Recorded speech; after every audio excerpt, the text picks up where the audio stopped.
Hello tout le monde, aujourd'hui on se retrouve dans une nouvelle vidéo, une journée dans mon assiette. Je sais que vous adorez ça et moi aussi. On commence avec le repas du midi, ce sont des petits feuilletés au poivron qui sont excellents. J'adore les faire, c'est vraiment super bon. Vous pouvez aussi les faire le soir, moi j'accompagne ça avec une salade et c'est excellent. Donc au départ je prends une pâte feuilletée que je viens couper en 4. Ensuite je tartine de moutarde sur toutes mes parties. Si vous n'aimez pas la moutarde, bah, vous pouvez remplacer par éventuellement de la crème fraîche, mais c'est pas très healthy, ou alors de la sauce tomate. Une fois que c'est fait, je vais venir déposer mes petits morceaux de poivron que j'ai coupés au préalable. Je les ai coupés assez petits pour avoir facile à les refermer ensuite. Donc voilà, je vais disposer mes poivrons vraiment partout. J'en mets quand même beaucoup parce qu'il faut avoir le goût et j'adore ça. Après, je vais mettre des petits morceaux de chorizo que j'ai découpés. C'était un reste. Vous pouvez faire une version sans viande pour un côté végétarien, c'est tout à fait possible. Mais j'ai trouvé qu'avec le chorizo, ça donnait un petit goût en plus. Après ça, je vais mettre un tout petit peu d'emmental râpé parce que j'aime bien ça et puis ça donnait un petit goût. Et surtout, je vais mettre beaucoup de feta. La feta, c'est un fromage que j'ai découvert il n'y a pas longtemps et que j'adore. Il est vraiment excellent. Il donne du goût. Si vous ne connaissez pas, franchement, je vous conseille de goûter. Ça me fait un peu penser à du chèvre, mais c'est encore différent. Franchement, il faut goûter. Donc ensuite, je ne vous ai pas montré, mais je referme chaque petit panier. Donc ça me fait un petit panier comme ça garni. Là, je mets des graines de pavot sur ma pâte feuilletée, mais ça fait un peu de mal à coller comme vous pouvez le voir, donc c'était une mauvaise idée. Et j'ajoute un tout petit peu de gruyère sur le dessus de mon feuilleté. Ensuite je mets au four, j'ai pas de temps à vous donner, j'attends juste que ce soit bien doré comme sur l'image et c'est vraiment trop bon. Vous en avez 4, vous pouvez les congeler pour les conserver.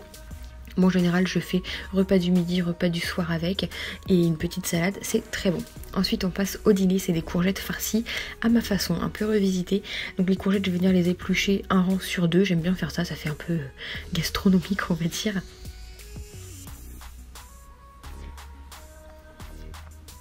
Une fois qu'elles sont toutes épluchées, je vais venir les couper en deux, voilà, assez régulière. J'essaye de faire ça assez régulièrement pour pas avoir une tranche plus épaisse que l'autre. Et une fois que je les ai coupées en deux, je vais venir enlever la partie du milieu.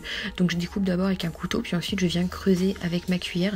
Je vais assez délicatement parce que comme elles sont crues, bah, elles peuvent se casser. D'ailleurs j'ai cassé un petit bout là, mais ça se voit pas trop. Donc j'enlève le surplus et après je gratte avec ma cuillère.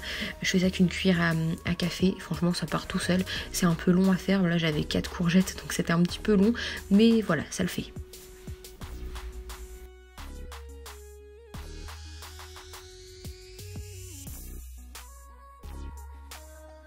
À côté de ça, mon copain m'avait fait une béchamel, parce que moi la béchamel c'est un des trucs que je réussis pas, je ne sais pas la faire.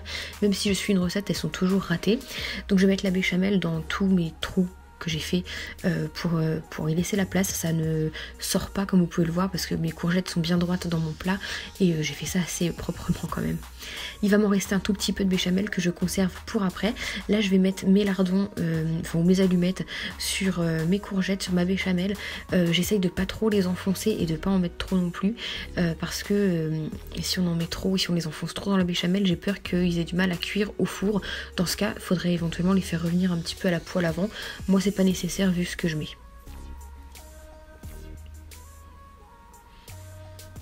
Après je rajoute un tout petit peu de béchamel là où il y en a besoin, sur les bords des courgettes, etc. Comme je vous disais, j'en mets pas trop par-dessus les lardons parce que j'ai peur que ça les empêche de cuire vu que je les fais pas revenir à la poêle avant. Là c'était parfait, franchement j'en ai vraiment mis aux extrémités des courgettes histoire que ce soit un peu plus moelleux, un peu plus tendre. Et ensuite je vais recouvrir le tout de gruyère. Encore une fois j'en mets pas énormément, mais c'est un choix, vous pouvez mettre aussi de la mozzarella, etc. C'est vraiment hyper bon.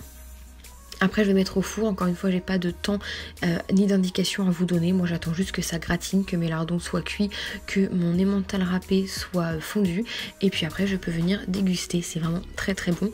N'hésitez pas à regarder la vidéo jusqu'à la fin, il y a un petit bêtisier vraiment excellent.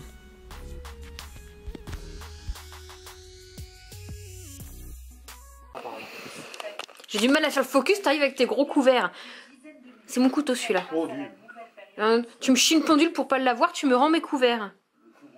Rends-moi mes couverts. J'ai craché dans tes courgettes. Arrête, non! Et moi je l'ai coupé. Putain! Mais non, vas-y, touche plus à rien maintenant, elle est moche. Non, elles sont moches aussi, t'as mis du zigouigoui dessus. Je l'enlève. J'en veux pas. Regarde, voilà. Il y a plus de zigouigoui. J'en veux pas. T'abonner, faut se cliquer, partagez, partagez.